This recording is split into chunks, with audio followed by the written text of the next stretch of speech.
উড়ছে সাকিব, উড়ছে রংপুর। জয়রথ চলছে এই দলটার। টানা 6ষ্ঠ জয়, সব মিলিয়ে 8ম জয় তুলে নিয়েছে রংপুর রাইডার্স। যদিও পথটা সহজ ছিল না, রোমানীয় শেপার্ড কঠিন পরীক্ষায় ফেলে দিয়েছিলেন রাইডার্স বোলারদের। তবে শেষ পর্যন্ত 18 রানে হারিয়েছে চট্টগ্রামকে। শুক্রবার দিনের দ্বিতীয় ম্যাচে মুখোমুখি হয় স্বাগতিক চট্টগ্রাম ও রংপুর রাইডার্স। চট্টগ্রামের জহুর আহমেদ চৌধুরী স্টেডিয়ামে টসে জিতে আগে ব্যাট করতে নেমে 8 উইকেটে 187 রান তোলে রংপুর রাইডার্স। জবাব দিতে নেমে রীতিমতো ঝড় তোলেন রোমানীয় শেপার্ড, করেন 30 বলে 66 রানের বিধ্বংসী ইনিংস।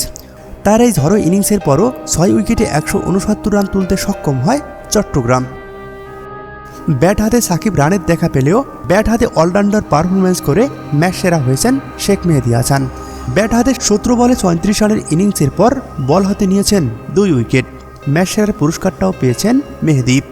আর এই দুর্দান্ত জয়ের ফলে এই আসরে প্রথম দল হিসাবে প্লে অফ নিশ্চিত করেছে রংপুর রাইডার্স।